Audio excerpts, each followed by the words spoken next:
नमस्कार दोस्तों। तो ही हम बात कर रहे थे भारत के तटीय प्रदेश पर, और तटीय प्रदेश के अंतर्गत हमने पिछली वीडियो में जो चर्चा की थी उसमें भारत के तटीय प्रदेशों को दो भागों में विभाजित कर लिया था, पश्चिमी तट और पूर्वी तट। हम जो चर्चा कर रहे थे वो पश्चिमी तट के प्रमुख जो तटीय प्रदेश हैं उन पर अपनी चर्चा कर रहे थे, और उसमें भी हमने गुजरात राज्य के जो तट थे, हमारे 3 तट, कच्छ का तट, काठियावाड़ का तट और गुजरात का तट, उन पर चर्चा कर ली थी। और एक चर्चा हमारी पूरी हो गई थी, वो हो गई थी दमन द्वीप से लेकर के गोवा राज्य तक, जो महाराष्ट्र राज्य में सर्वाधिक विस्तार था, कोंकण तट, उस पर अपनी चर्चा हो गई थी। आज जो हम चर्चा करते हैं वो बाकी पश्चिमी तट के दो हमारे तटीय क्षेत्र बचे हुए हैं। एक तो बचा हुआ हमारा कन्नड़ तट और एक बचा हुआ है मारलावाड़ तट, उन पर चर्चा करेंगे। उसके बाद में फिर 3 तट हमारे पूर्वी क्षेत्र के हैं, उन पर चर्चा करेंगे। तो सबसे पहले आप बात करते हैं पश्चिमी तट के जो हमारे 2 तटीय क्षेत्र बचे हुए हैं। 4 नंबर डाल लीजिए, 4 नंबर डाल लीजिए, कन्नड़ तट। कन्नड़ तट, देखिए कन्नड़ तट की बात करें तो इसका जो विस्तार है, कन्नड़ तट का विस्तार है इसका गोवा से लेकर, विस्तार कहां से कहां तक, गोवा से लेकर न्यू मैंगलोर तक, न्यू मैंगलोर तक। और सर्वाधिक जो विस्तार है वो किस राज्य में है? सर्वाधिक विस्तार कर्नाटक राज्य में है। सर्वाधिक विस्तार कर्नाटक राज्य में है, ठीक है। उसके बाद हम बात करें कर्नाटक राज्य में, इस कन्नड़ तटीय क्षेत्र में एक नदी प्रवाहित होती है, शरावती नदी। शरावती नदी पर भारत का सबसे ऊंचा जलप्रपात बनता है। कौन सा? महात्मा गांधी जलप्रपात, या जो जलप्रपात है उसका नाम है गरसोप्पा जलप्रपात। लिखिए, कर्नाटक राज्य में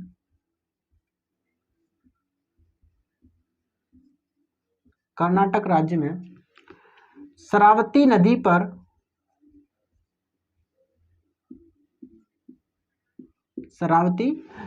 पर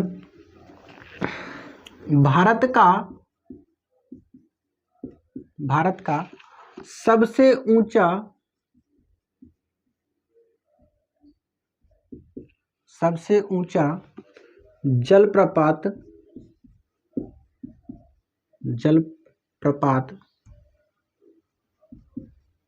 ऊंचा जलप्रपात महात्मा गांधी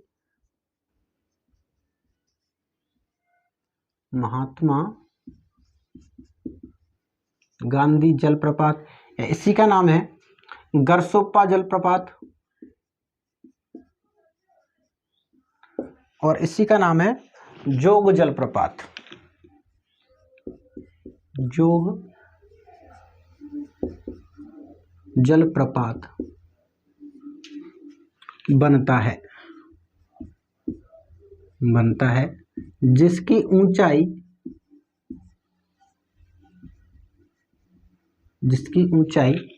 251 मीटर है। तो भारत का जो सबसे ऊंचा जलप्रपात है महात्मा गांधी जलप्रपात, उसकी ऊंचाई कितनी है?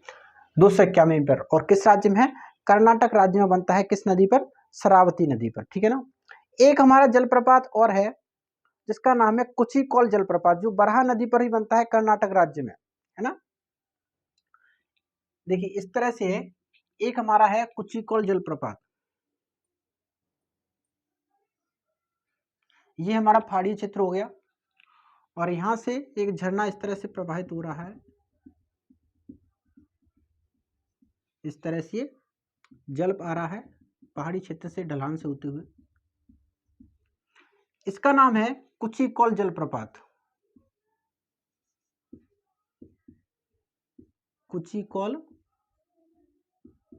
जलप्रपात ये हमारा बनता है बराहा नदी पर। किस नदी पर?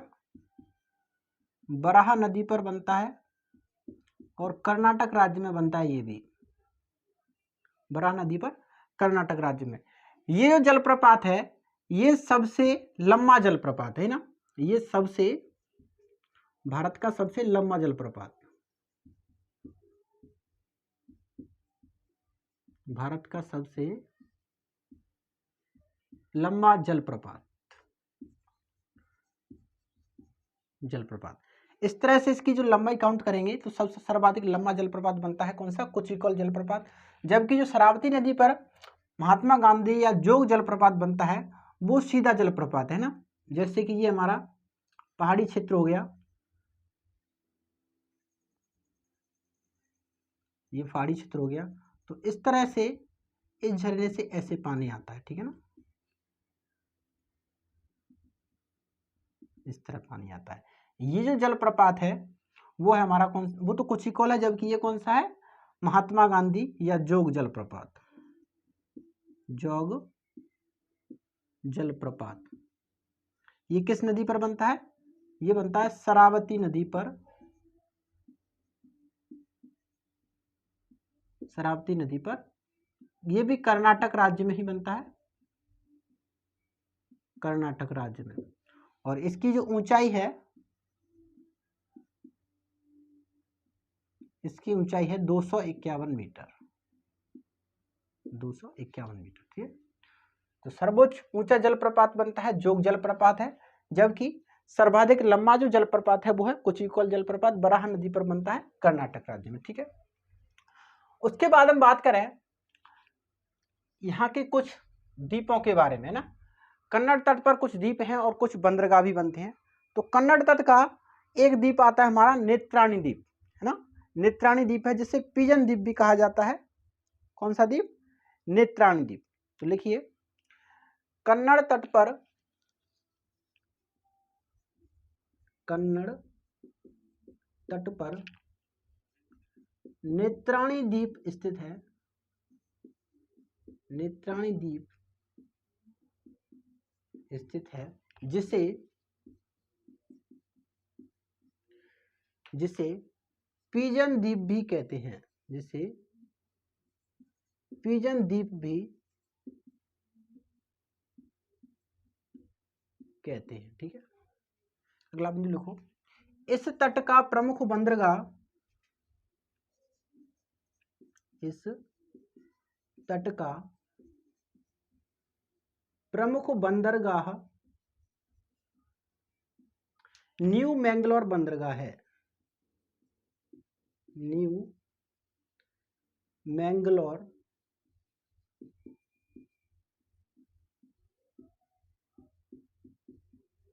बंदरगाह है, जिसे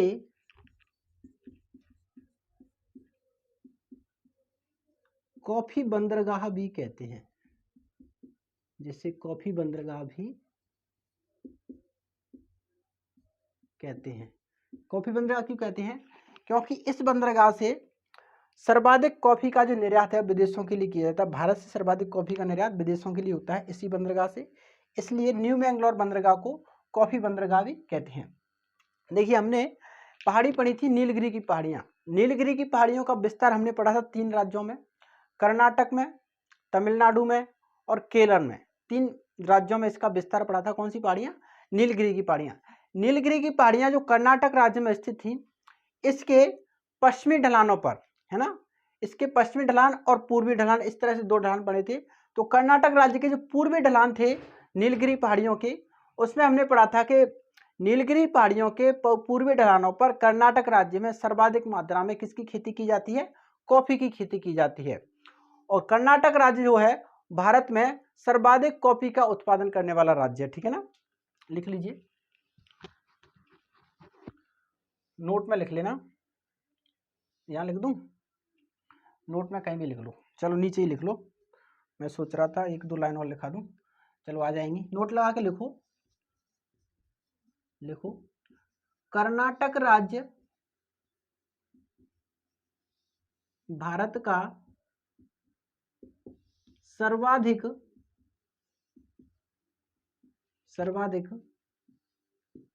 कॉफी उत्पादन करने वाला राज्य है, उत्पादन करने वाला राज्य है। ठीक है ना। देखिए भारत में कॉफी की दो जो किस्में हैं वो की जाती हैं। कौन सी, मैंने आपको उस समय भी बताया था। कॉफी की दो किस्मों, उस समय मैंने आपको नाम लिखा दिए थे। एक बात और याद रखना, कॉफी की दो किस्मों के नाम चलो दोबारा से लिखना चाहो तो लिख लो। एक तो थी अरेबिका और रोबस्टा, अरेबिका और रोबस्टा, अरेबिका और रोबस्टा। ये क्या है,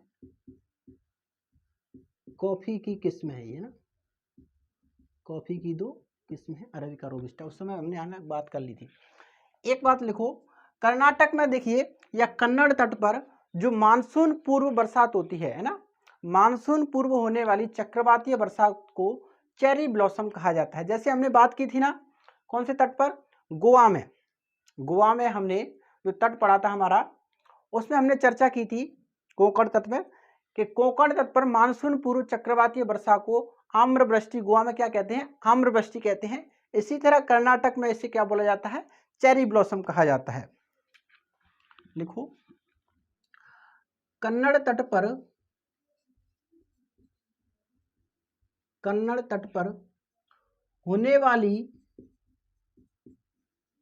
वाली मानसून पूर्व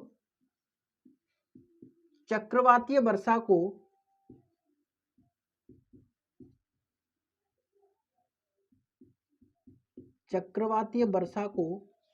चेरी ब्लॉसम कहा जाता है।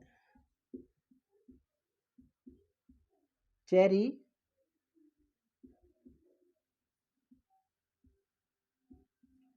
ब्लॉसम कहा जाता है। ठीक है ना। और इसी तरह से हमने उस समय बात की थी गोवा में होने वाली मानसून पूर्व चक्रवाती वर्षा को आम्रवृष्टि कहते हैं। क्यों, क्योंकि वह जो फसल, आम की उस समय जो फसल होती है, तो वह जो बरसात होती है वो आम की फसल के लिए सर्वाधिक लाभकारी होती है, इसलिए उसे बोलते हैं आम्रवृष्टि। जबकि कर्नाटक में क्या बोलते हैं, चेरी ब्लॉसम। ठीक है, तो ये कुछ हमारे कन्नड़ तट की विशेषता थी। स्क्रीनशॉट लेना है तो ले लीजिए। उसके बाद हम बात करते हैं दूसरे तट के बारे में। ले लिया स्क्रीनशॉट। अब 5 नंबर डालिए। अभी हम पश्चिमी तट के जो भारत के तटीय क्षेत्र है उन पर चर्चा कर रहे हैं। 4 तट हो गए, अब लास्ट एक और बचता है पश्चिमी क्षेत्र का, वो कौन सा, हमारा मालाबार तट। तो 5 नंबर डाल लीजिए, मालाबार तट।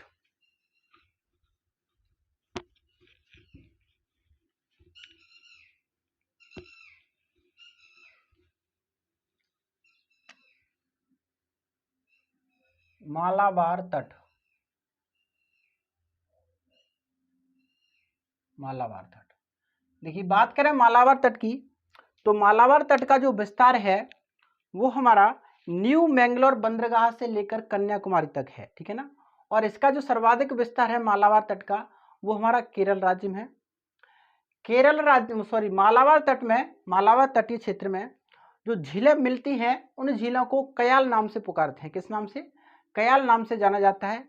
और कुछ झीलें हैं जैसी वेम्बनाड झील और पुण्यमदा झील, इस तट की प्रमुख झीलें हैं।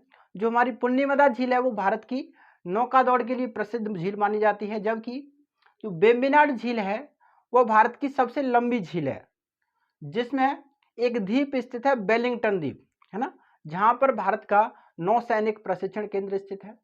मालाबार तट जो है वो भारत में सबसे पहले मानसून वर्षा जो होती है, उस वर्षा, सबसे पहले जो मानसून वर्षा होती है वो कहाँ पर होती है, केरल में स्थित मालाबार तट पर ही होती है। और सर्वाधिक विस्तार भी कहाँ पर है इस तट का, वो केरल राज्य में ही है।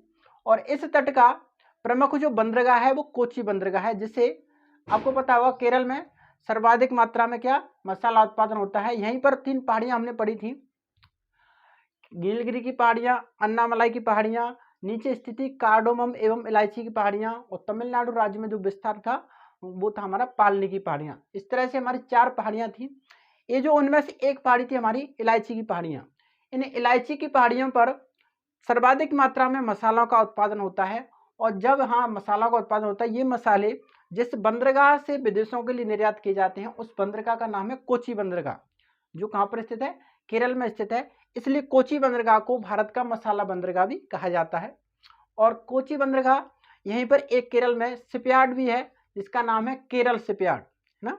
एक विशाखापट्टनम हमारा शिपयार्ड और है जो किस तट पर स्थित है, वो हमारा पूर्वी तट पर है, जबकि पश्चिमी तट का जो शिपयार्ड है वो कौन सा है, केरल शिपयार्ड, जो इसी मालाबार तट में स्थित है। तो कुछ विशेषता इस तरह से मालाबार तट की एक एक से इनके बारे में चलिए बात करते हैं। लिखिए, सबसे पहले बात करें विस्तार का, लिखो इस तट का विस्तार, इस तट का विस्तार, इस तट का विस्तार न्यू मैंगलोर, न्यू मैंगलोर बंदरगाह से लेकर, न्यू मैंगलोर बंदरगाह से लेकर कन्याकुमारी तक है, कन्याकुमारी तक है। ठीक है, अगला लिखो, मालाबार तट का सर्वाधिक विस्तार, मालाबार तट का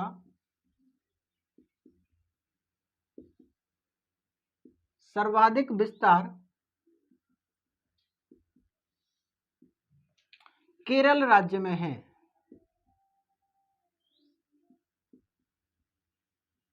केरल राज्य में है। अगला बिंदु, मालाबार तट पर स्थित, या ऐसे लिखो, मालाबार तट पर पाई जाने वाली झीलों को, मालाबार तट पर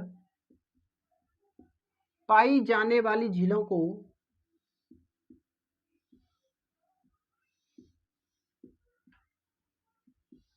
पाई जाने वाली झीलों को कयाल झील कहते हैं, कयाल झील कहते हैं। ठीक है, अगला बिंदु लिखो, लिखो पुन्नीमदा,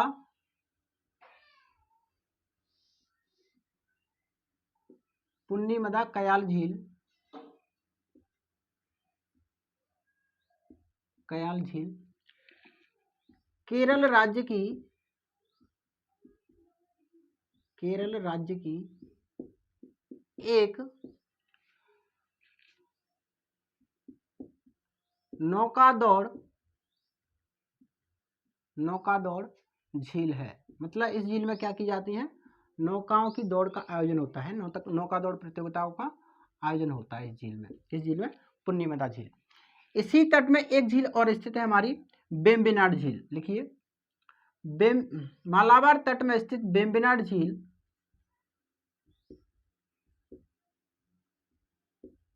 मालाबार तटीय क्षेत्र में स्थित,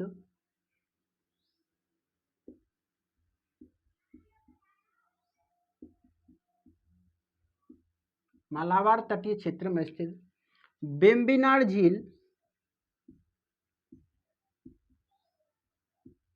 वेम्बनाड झील भारत की सबसे लंबी झील है, भारत की सबसे लंबी झील है, लंबी झील है। अगला बिंदु लिखो, वेम्बनाड झील में,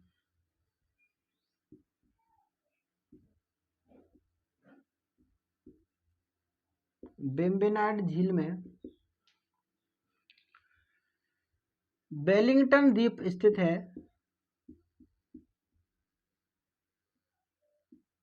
वेलिंगटन द्वीप स्थित है, जिस पर भारत का, जिस पर भारत का नौसैनिक प्रशिक्षण केंद्र है, भारत का नौसैनिक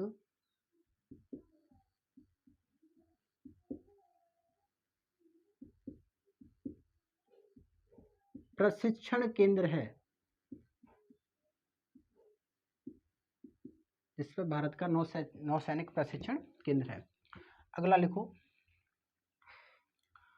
मालाबार तट में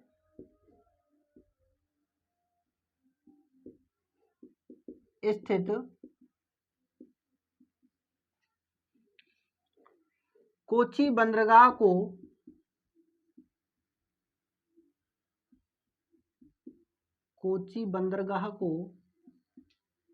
भारत का मसाला बंदरगाह कहते हैं। कोची बंदरगाह को भारत का मसाला बंदरगाह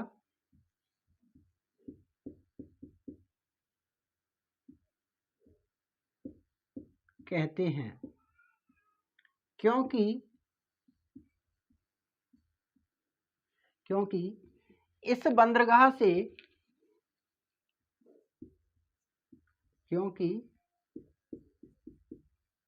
बंदरगाह से सर्वाधिक मात्रा में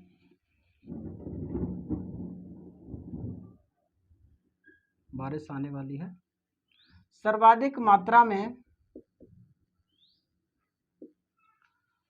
मसालों का निर्यात किया जाता है। मसालों का निर्यात किया जाता है। देखिए, मसालों का उत्पादन देखिए इस क्षेत्र के पास में ही होता है। आपको पता होगा, मैंने आपको 4 पहाड़ियां पढ़ाई थी, नीलगिरी की पहाड़ियां, कार्डामम की पहाड़ियां, इलायची की पहाड़ियां और पालनी की पहाड़ियां। ये जो पहाड़ियां हैं भारत के सबसे दक्षिण में स्थित हैं, जो पश्चिमी घाट तथा पूर्वी घाट के मध्य भौगोलिक ग्रंथि के रूप में कार्य करती हैं, फिजियोलॉजिकल नोड के रूप में कार्य करती हैं। और इन्हीं पहाड़ियों में जो कार्डामम एवं इलायची की पहाड़ियां हैं, उनमें सर्वाधिक मात्रा में मसालों का उत्पादन होता है। तो पास में ही हमारा बंदरगाह पड़ जाता है, कौन सा? कोची बंदरगाह। तो कोची बंदरगाह से इन मसालों का निर्यात विदेशों के लिए कर दिया जाता है, इसलिए कोची बंदरगाह को भारत का मसाला बंदरगाह कहते हैं। ठीक है, अगला लिखिए, मालाबार तट भारत में सबसे पहले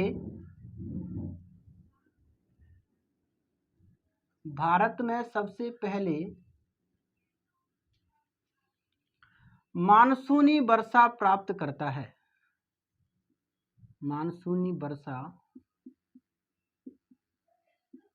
प्राप्त करता है। आगे लिखो, केरल शिपयार्ड इसी तट में स्थित है। केरल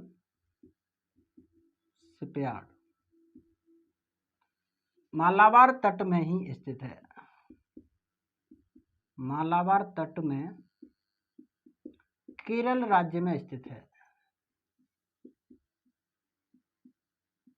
केरल राज्य में स्थित है। ठीक है, तो ये कुछ विशेषता थी हमारी किस तट के बारे में?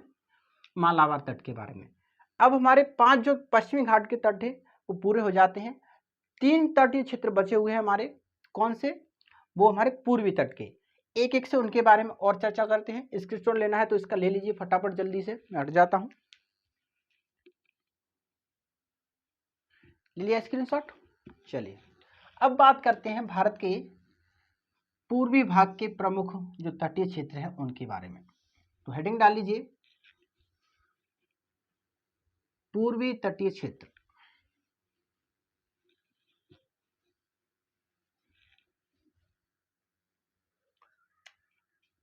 पूर्वी तटीय क्षेत्र,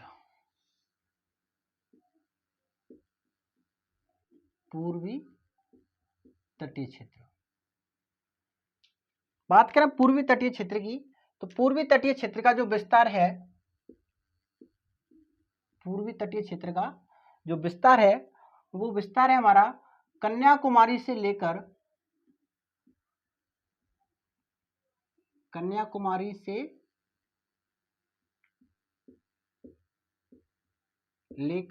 स्वर्ण रेखा नदी तक। स्वर्ण रेखा नदी तक इसका विस्तार है। और पूर्वी तटीय क्षेत्र को 3 तटों में बांटा गया। लिखिए, पूर्वी तटीय क्षेत्र को पूर्वी तटीय क्षेत्र को निम्न भागों में बांटा गया है। निम्न भागों में बांटा गया है। और उसमें सबसे पहला जो हम ले रहे हैं वो ले रहे हैं कोरोमंडल तट।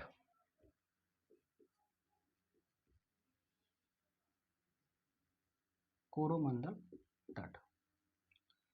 देखिए, बात करें कोरोमंडल तट के बारे में, तो कोरोमंडल जो तट है वो विस्तार जिसका देखें तो कन्याकुमारी से लेकर के कृष्णा नदी तक ये फैला हुआ है। इसका सर्वाधिक विस्तार जो है, हालांकि कुछ विस्तार इसका आंध्र प्रदेश में भी आता है, लेकिन सर्वाधिक जो विस्तार है तमिलनाडु राज्य में है। इसकी प्रमुख झील की बात करें, कोरोमंडल तट की प्रमुख झील जो है वो पुलिकट झील है ना, जो एक कैसी झील है, लेगून झील है। बादल तेज से गरज रहा है। कोरोमंडल तट की प्रमुख जो झील है वो कौन सी है, लेगून झील जिसे कहते हैं, वो हमारी पुलिकट झील है। पुलिकट झील में ही भारत का सतीश धवन अंतरिक्ष केंद्र स्थित है और यहीं पर भारत का इसरो का अनुसंधान केंद्र स्थित है। पुलिकट झील में यहाँ पर एक द्वीप है हमारा श्रीहरिकोटा, है ना, श्रीहरिकोटा द्वीप नाम से है। वहां पर सतीश धवन अंतरिक्ष केंद्र है और इसरो का अनुसंधान केंद्र भी स्थित है। उसके बाद हम बात करें मालाबार तट की और विशेषताओं की, तो मालाबार तट जो है वो भारत में केवल एकमात्र तटीय क्षेत्र है जो भारत में लौटते हुए मानसून या शीतकालीन मानसून या उत्तर पूर्वी मानसून से वर्षा प्राप्त करता है। ठीक है ना, तो कुछ विशेषता है, बरसात आने वाली है, थोड़ा जल्दी जल्दी कर लीजिए आप। लिखिए इनकी विशेषताओं के बारे में, लिखो। सबसे पहले लिखो विस्तार। विस्तार लिखो, कन्याकुमारी से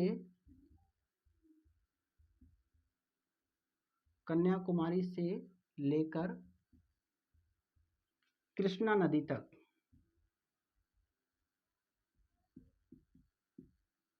कन्याकुमारी से लेकर कृष्णा नदी का सर्वाधिक विस्तार लिखो,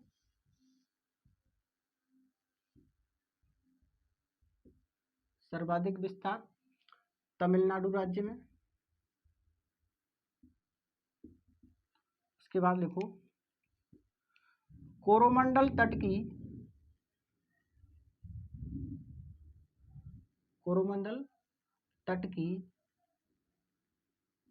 झील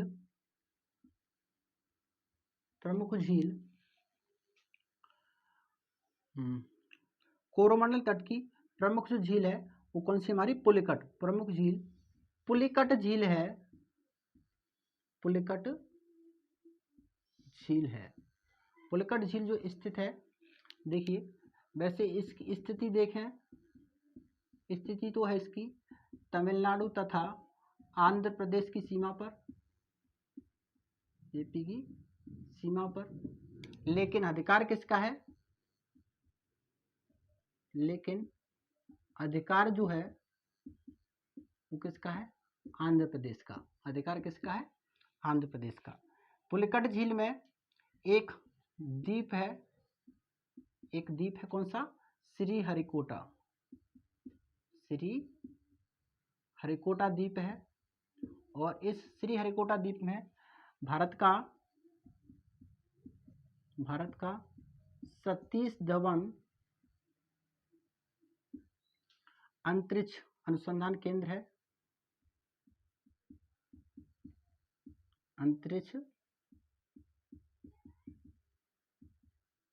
अनुसंधान केंद्र स्थित है और इसी श्रीहरिकोटा द्वीप पर इसरो का प्रक्षेपण स्थल मौजूद है। इसरो का प्रक्षेपण स्थल मौजूद है। ये जो पुलिकट झील है एक लेगून झील है। कैसी झील है, एक लेगून झील है, ये लेगून झील है। उसके बाद में लिख लीजिए कोरोमंडल तट की प्रमुख जो बंदरगाह है, प्रमुख बंदरगाह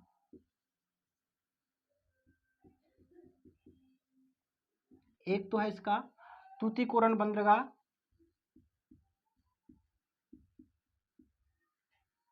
तूतीकोरन बंदरगाह।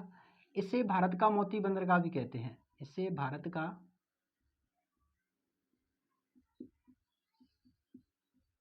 मोती बंदरगाह भी कहते हैं। किसको? तूतीकोरन को। एक दो छोटे छोटे बंदरगाह और हैं, उनके नाम और लिख लीजिए। चेन्नई बंदरगाह और एन्नौर बंदरगाह। चेन्नई बंदरगाह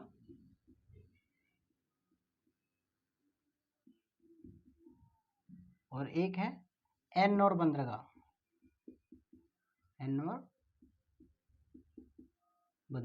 चेन्नई बंदरगाह जो है वो भारत का सबसे प्राचीन बंदरगाह है। भारत का सबसे प्राचीन बंदरगाह, ठीक है ना।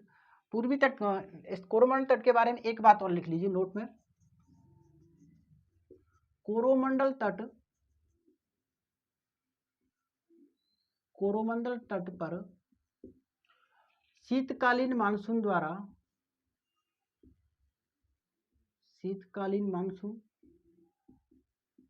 ऐसी कहते हैं, लौटता हुआ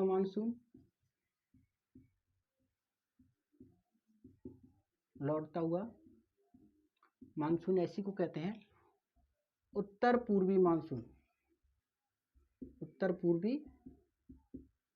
मानसून। तो कोरोमंडल तट पर शीतकालीन मानसून द्वारा सर्वाधिक वर्षा होती है।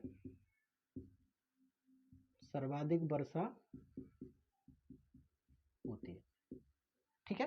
तो ये कुछ विशेषता थी कोरोमंडल तट के बारे में, ठीक है ना। अभी हमारे पूर्वी तट के दो तट और बचे हुए हैं, उत्तरी सिरकार और उत्कल का तट। उनके तो आपने लिख लिया होगा, कोरोमंडल तट के बारे में जानकारी थी। अब बात करते हैं पूर्वी तट का एक दूसरा तट। स्क्रीनशॉट लेना है तो ले लीजिए। चलिए अब 2 नंबर डाल लीजिए। कोरोमंडल के बाद उत्तरी सिरकार तट।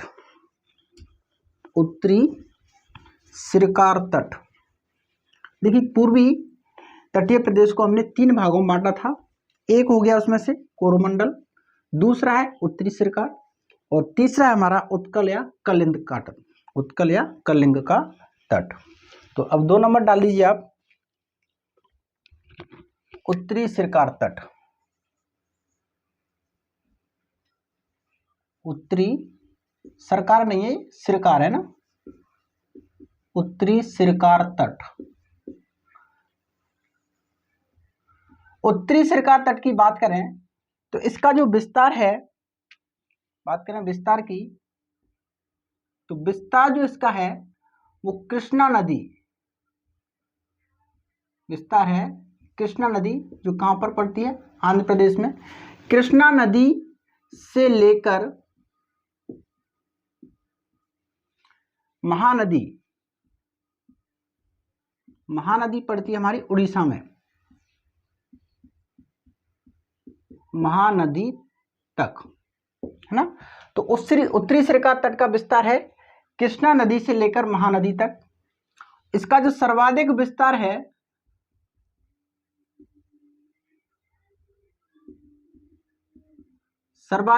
है, आंध्र प्रदेश में। सर्वाधिक विस्तार कहां पर है? आंध्र प्रदेश में। बात करें इस तट की प्रमुख बंदरगाह और झीलों की, तो उत्तरी सिरकार तट का प्रमुख जो बंदरगाह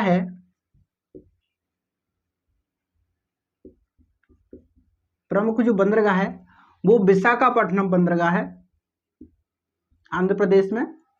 विशाखापट्टनम बंदरगाह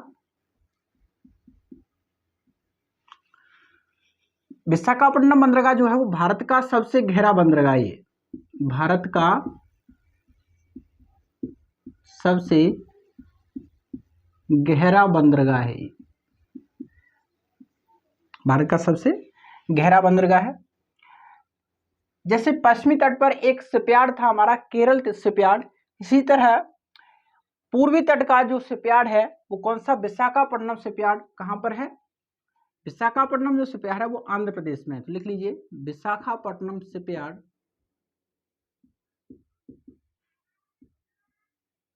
विशाखापट्टनम शिपयार्ड कहाँ पर है? आंध्र प्रदेश में है ना। ये पूर्वी तट का शिपयार्ड है विशाखापट्टनम शिपयार्ड। पश्चिमी तट का शिपयार्ड था हमारा केरल शिपयार्ड। बात करें इसकी उत्तरी सरकार तट की प्रमुख झीलों के बारे में, तो यहाँ पर एक झील आती है, वो है कोल्लेरू झील, है ना। एक दो नदियों, पहले चलो नदियों की बात कर लेते हैं, उसके बाद में उस बेसिन में ही एक झील मिलती है, तब झील पर चलेंगे। देखिए उत्तरी सरकार तट की प्रमुख जो दो नदियां हैं,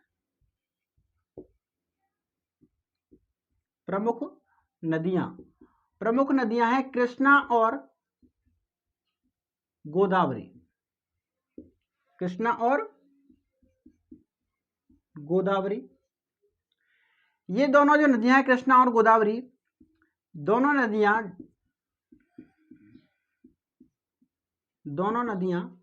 डेल्टा का निर्माण करती हैं। ये आपको वैसे ही पता होगा कि भारत की पश्चिमी तट की नदियां एस्चुरी का निर्माण करती हैं, जबकि पूर्वी तट की नदियां डेल्टा का निर्माण करती हैं। तो दोनों नदियां डेल्टा का निर्माण करती हैं,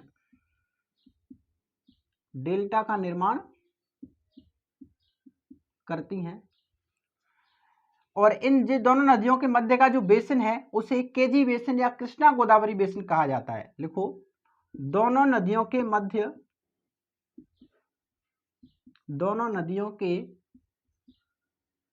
मध्य के उपजाऊ भूभाग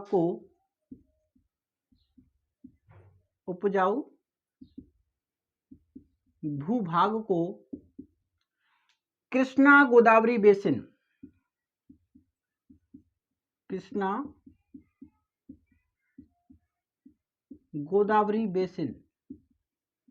या अंग्रेजी बोलते हैं इसको केजी बेसिन। अंग्रेजी में क्या बोलते हैं? KG basin. दोनों नदियों के मध्य के उपजाऊ भूभाग को कृष्णा गोदावरी बेसिन कहा जाता है। कृष्णा गोदावरी बेसिन कहा जाता है। इस कृष्णा गोदावरी बेसिन के मध्य में एक झील आती है। कौन सी झील? कोल्लेरू झील।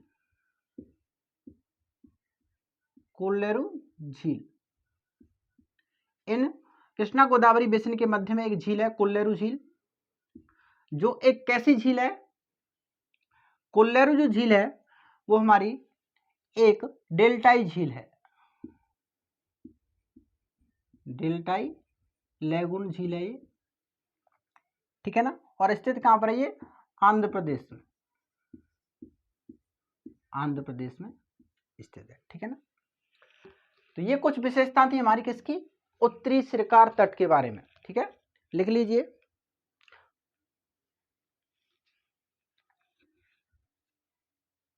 लिख लिया? चलिए अब नंबर 3 डाल लीजिए, उत्कल या कलिंग का तट। लास्ट तटीय क्षेत्र बचता है हमारा, वो है उत्कल या कलिंग का तट। 3 नंबर,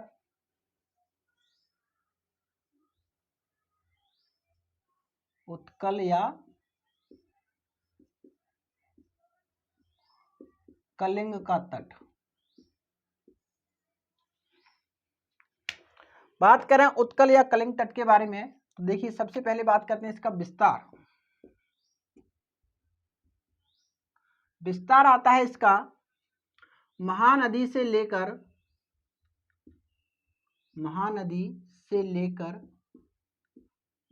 स्वर्ण रेखा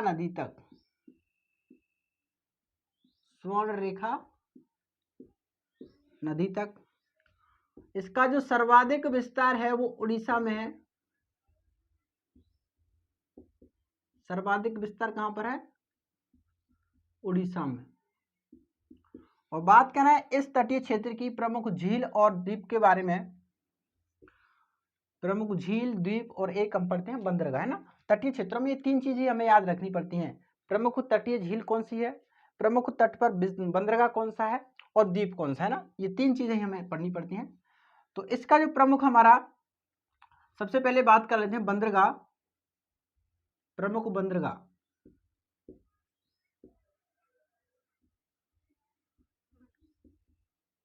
प्रमुख जो बंदरगाह है वो है पारादीप बंदरगाह, पारादीप बंदरगाह। इस पारादीप बंदरगाह से जापान के लिए लौह अयस्क का निर्यात किया जाता है ना। इस बंदरगाह से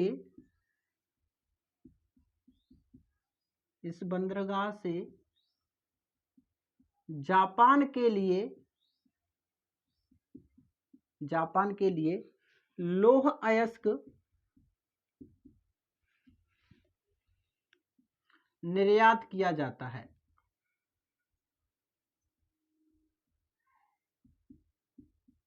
लौह अयस्क निर्यात किया जाता है। और इस लौह अयस्क का उत्खनन जो किया जाता है वो छत्तीसगढ़ में ही, इसी मतलब तट के पास में छत्तीसगढ़ में एक लौह अयस्क खनन क्षेत्र है, बेलाडीला खनन क्षेत्र है ना। तो लौह अयस्क का जो उत्खनन है,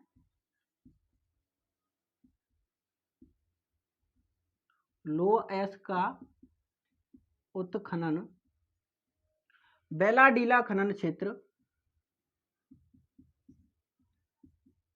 बेलाडीला खनन क्षेत्र, ये कहां पर पड़ता है? छत्तीसगढ़ में पड़ता है। खनन क्षेत्र से किया जाता है,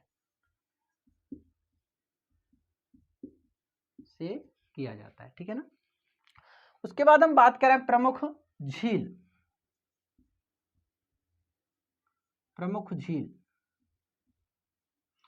तो प्रमुख जो झील है वो है चिल्का झील।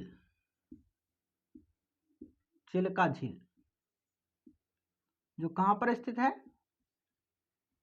उड़ीसा में। चिल्का झील की बात करें तो यह एक लैगून झील है। यह एक लैगून झील है जो भारत की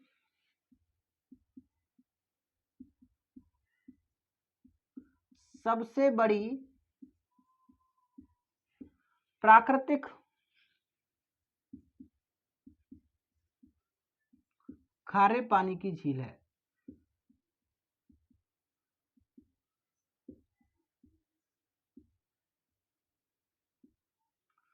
खारे पानी की झील है। देखिए जैसे कि ये हमारा उड़ीसा राज्य वाला हिस्सा है, तो इसमें से अंदर की ओर उड़ीसा राज्य की सीमा में इस तरह से ये पानी भर गया है और इसमें एक झील का निर्माण हुआ है। कौन सी झील? चिल्का झील। ये कौन सी झील है? चिल्का झील। चिल्का झील के सामने ही इस तरह से दो द्वीप है हमारे, है ना, जिनमें से एक का नाम है चांदीपुर, एक द्वीप का नाम है चांदीपुर द्वीप, जबकि एक का नाम है व्हीलर द्वीप।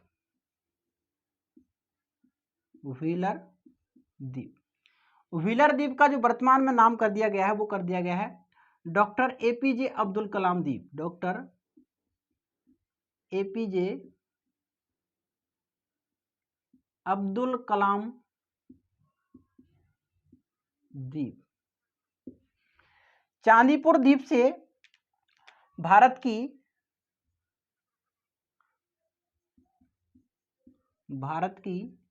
कम दूरी की मिसाइलों का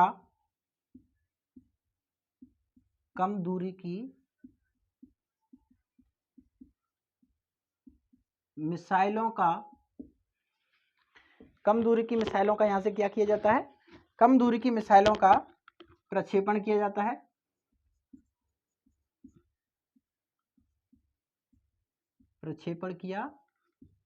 है। जबकि व्हीलर द्वीप या डॉक्टर एपीजे अब्दुल कलाम द्वीप से अधिक दूरी की मिसाइलों का प्रक्षेपण किया जाता है। अधिक दूरी की मिसाइलों का प्रक्षेपण